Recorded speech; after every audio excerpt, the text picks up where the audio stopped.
Hello everyone, कैसे हैं आप सब। मैं हर बार की तरह इस बार भी उम्मीद करता हूं कि आप बहुत अच्छे से होंगे, स्वस्थ होंगे।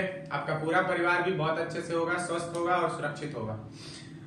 पॉलिनोमियल्स में हम एक्सरसाइज 2.2 सॉल्व कर चुके हैं पिछली वीडियोस में। अगर आपने नहीं देखा है तो जाके उसको देखिए। एनसीईआरटी की एक्सरसाइजेस में कवर करते हुए चल रहा हूं।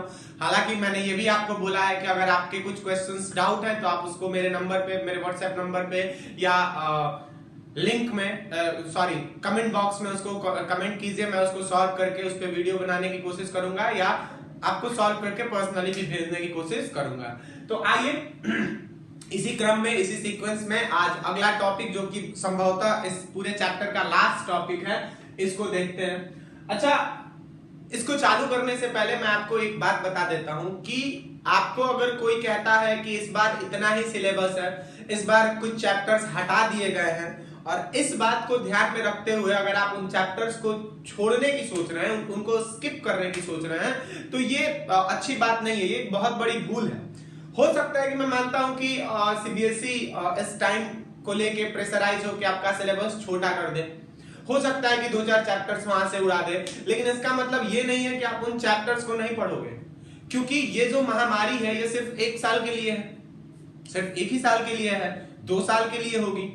अगर आप अभी 10th में गए हो तो 2 साल के बाद आपको 12th का एग्जाम देना पड़ेगा कि नहीं देना पड़ेगा। और अगर आपने 10th में पॉलिनोमियल चैप्टर छोड़ दिया है तो वहां पे आपको 12th में मैथ्स का पेपर देने में कठिनाई होगी।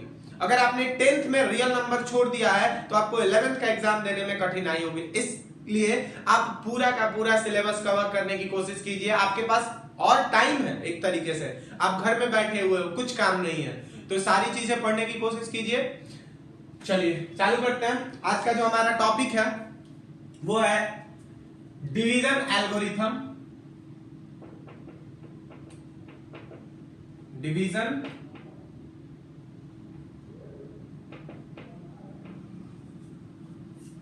Division algorithm for polynomials.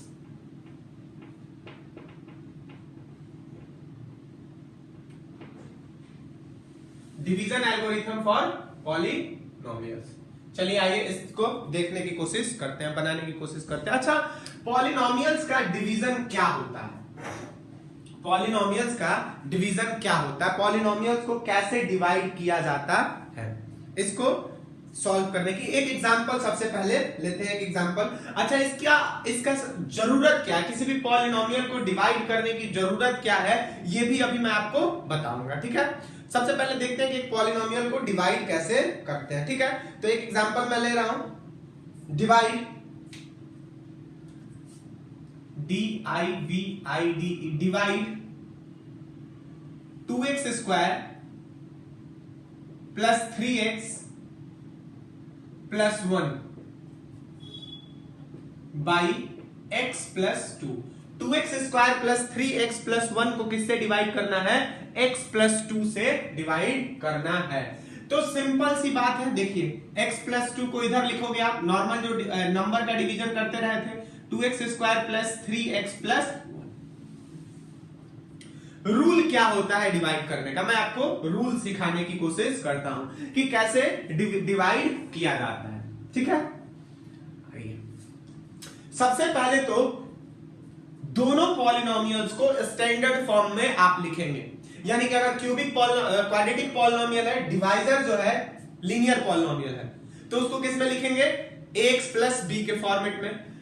Dividend जो है क्वाड्रेटिक है तो उसको x square plus bx plus c के फॉर्मेट में। ये सवाल ऐसे भी हो सकता था कि divide 3x plus 2x square plus 1 by x plus 2, तो आप उसको क्या करते? इस चीज को सबसे पहले किस में लिखते? स्टैंडर्ड फॉर्म में इसके लिखते हैं। यानी कि जो x स्क्वायर 2x स्क्वायर है उसको बाहर, उसके बाद x वाला, उसके बाद 1 कांस्टेंट टर्म, इस तरीके से आप उसको लिखेंगे।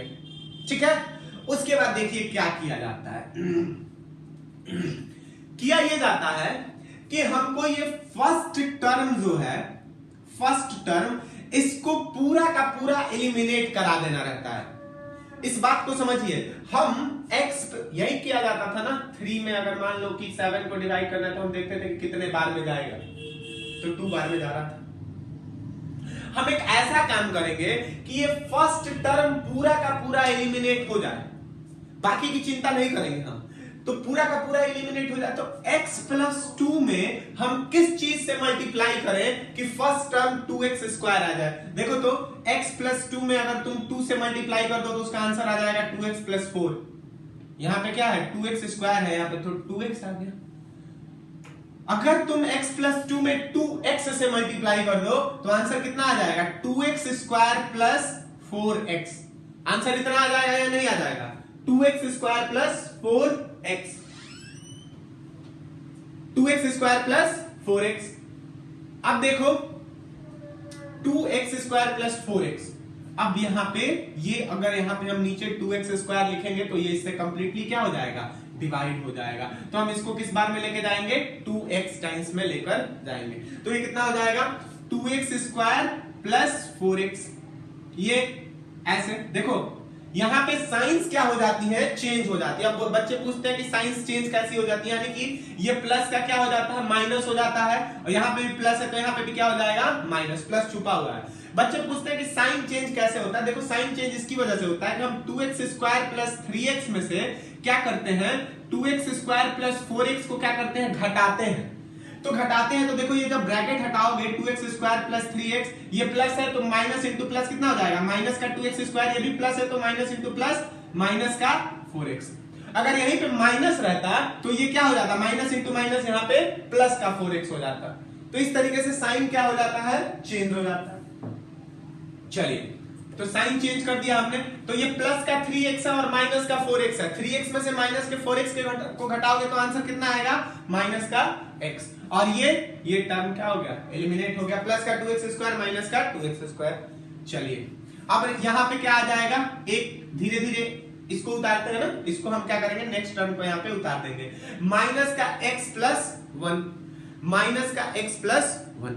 अब देखो माइनस का x प्लस 1 ये कितने बार में जाएगा, ये जो है कितने बार में जाएगा। क्या रूल होता है हमारा, रूल क्या होता है रूल बताइए।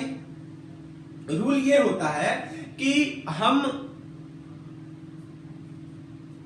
इसको क्या कर देते हैं इस वाले टर्म को एलिमिनेट कर देते हैं।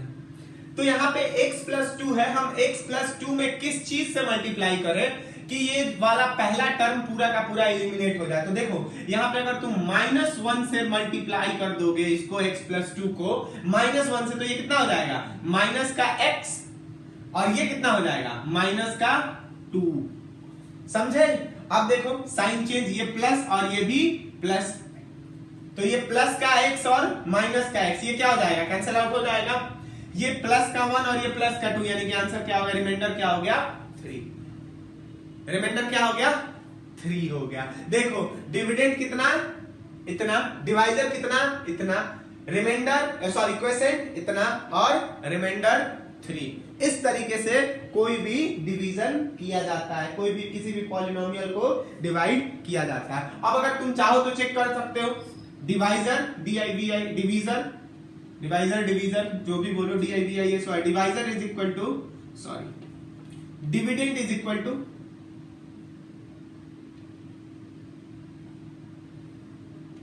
Divisor into quotient plus reminder,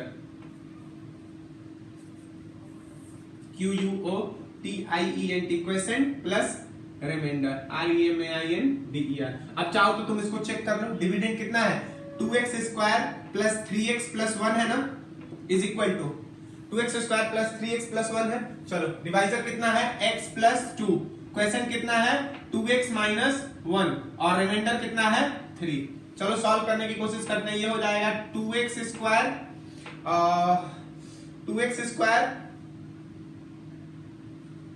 minus x plus 4x minus 2 plus 3, यानी कि हो जाएगा 2x square plus 3x minus का 2 प्लस का 3 1, 2x square plus 3x plus 1 आ गया इसके बराबर, यानी कि हमारा वो डिवीजन क्या है सही है।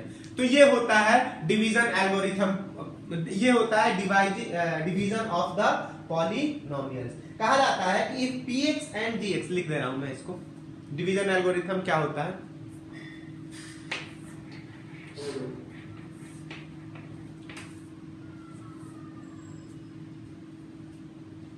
If px and gx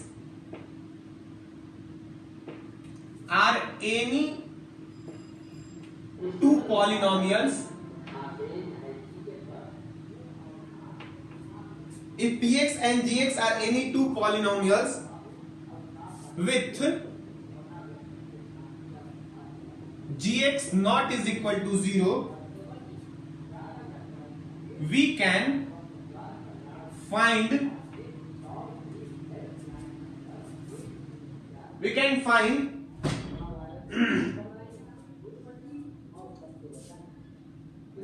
polynomials, polynomials, polynomials qx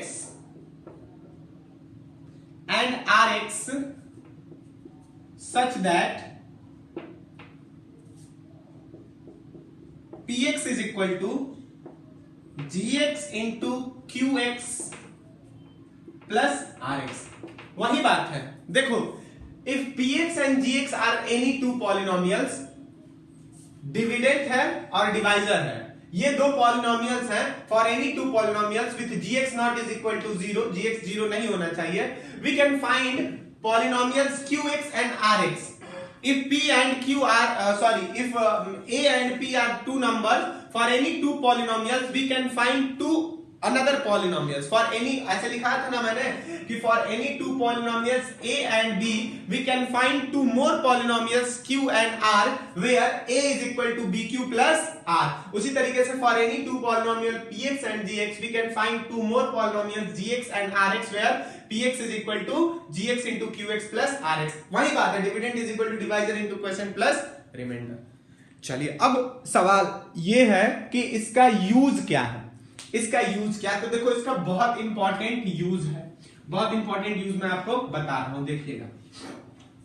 जैसे आप क्वाड्रेटिक पॉलिनोमियल तक का तो रूट निकालने आपको आता था। क्वाड्रेटिक पॉलिनोमियल का रूट आप कैसे निकालते थे? मिडिल टर्म स्प्लिटिंग से निकालते थे और एक निकालते थे एजम्पशन मेथड से भी निकाल लेते थे, जो कि ज्यादा कारगर नहीं है। एजम्पशन मेथड वो तो अंदाजा लगा के निकाला जाता है।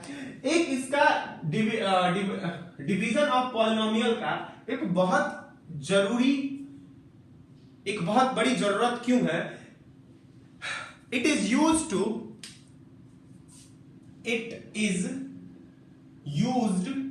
To determine roots of cubic and by quadratic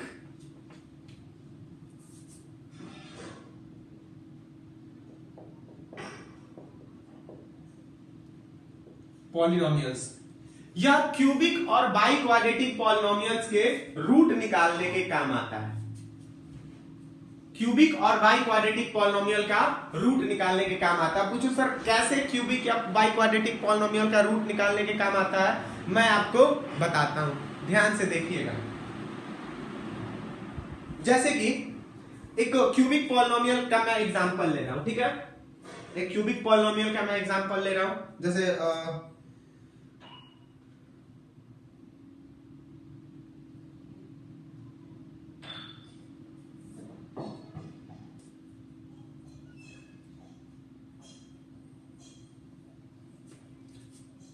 px is equal to x cube minus 3x square minus x plus 3। ये क्यूबिक पॉलिनोमियल है। अब देखो इसके रूट्स निकालने हैं। क्या निकालने हैं हमको? इसके रूट्स निकालने हैं। तो इसके कितने रूट्स होंगे? इसके 3 रूट्स होंगे। अब कोई आपसे कहता है कि 1 is the root of the polynomial, 1 is the root of इस पॉलिनोमियल का एक जो है एक गिवन रूट है, यानी कि उसके 3 रूट्स में से एक रूट दिया हुआ है जो कि 1 है। चेक कर लो, 1 होगा, 1 का क्यूब कितना हो जाएगा? 1 1 माइनस 3 3 इंटू 1 का स्क्वायर 1 माइनस 3 माइनस 1 यानी कि माइनस 3 माइनस 1 कितना हो जाएगा -4 और 3 प्लस 1 4 4 माइनस 4 0 1 एक गिवन रूट है इसका। तो बाकी के दो रूट्स अगर आपको डिटरमाइन करने हैं तो आप कैसे निकालोगे? अच्छा एक बात बताओ कि किसी भी पॉलिनोमियल का एक रूट दिया हुआ है अल्फा, सुनना इस चीज को, किसी भी पॉलिनोमियल का एक रूट दिया हुआ है अल्फा, तो वो वाली पॉलिनोमियल x माइनस अल्फा से कंप्लीटली डिविजिबल होगी, x माइनस अल्फा से कंप्लीटली डिविजिबल होगी। बोलो सर कैसे? मैंने आपको बताया था कि अगर कोई क्वाड्रेटिक पॉलिनोमियल है, इफ, सुनना है ध्यान से, if px be a quadratic polynomial and alpha and beta are the roots, alpha and beta are the roots of the given polynomial,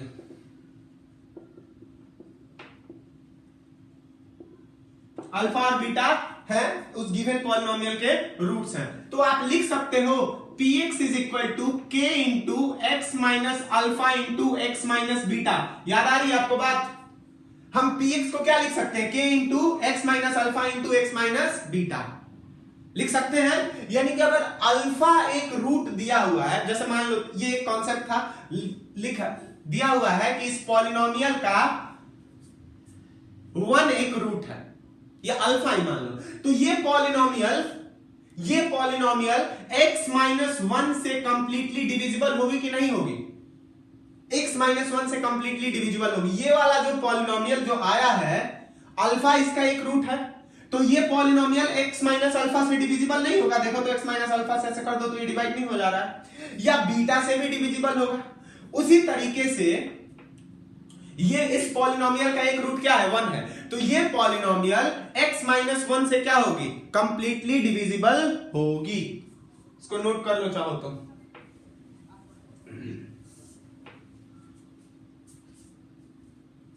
this polynomial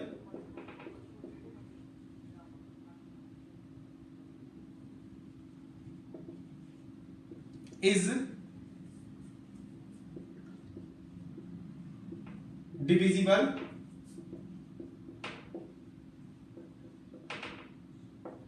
x minus 1।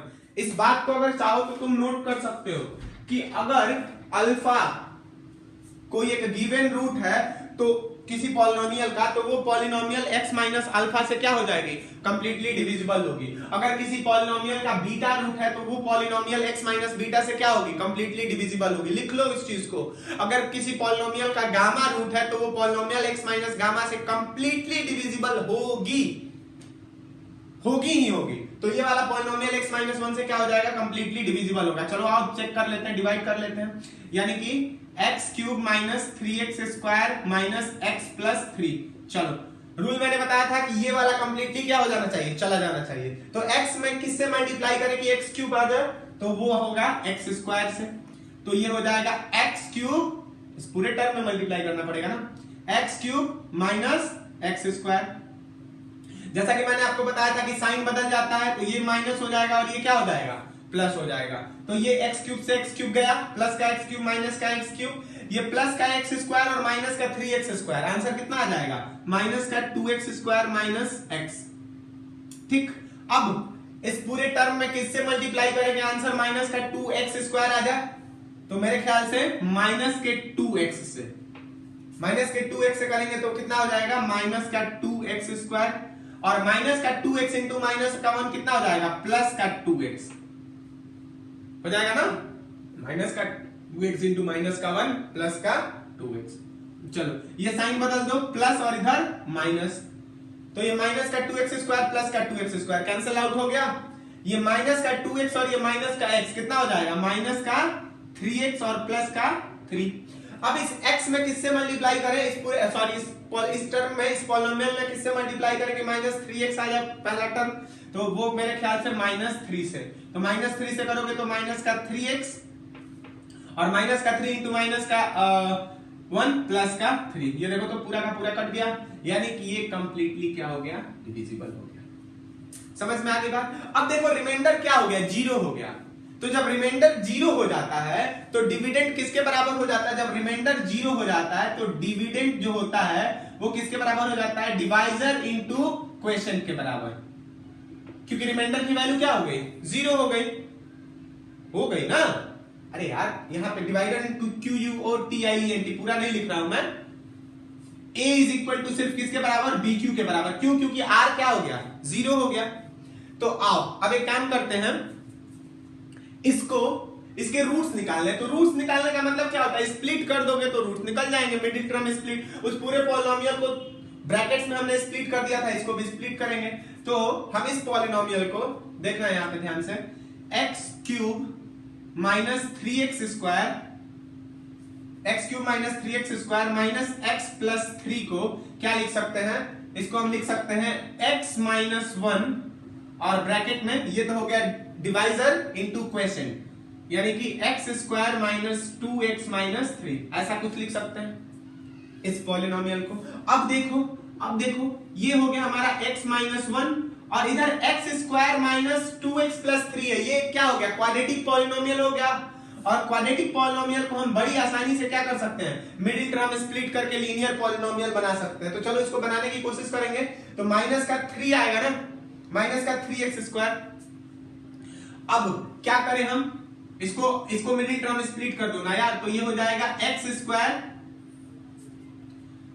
Minus का 3x plus का x minus का 3, ऐसा हो जाएगा क्या, minus का 3, देखो 3 को ऐसे फैक्टराइज करो कि जोड़ने या घटाने, उसके फैक्टर्स को जोड़ने या घटाने पे क्या आ जाए, माइनस का 2 आ जाए। तो 3 1 जा क्या होता है, 3 होता है। तो माइनस का 3 और प्लस का x, माइनस का 3x स्क्वायर हो जाएगा और इनको घटाने पे भी कितना आ रहा है, माइनस का 2x ही आएगा।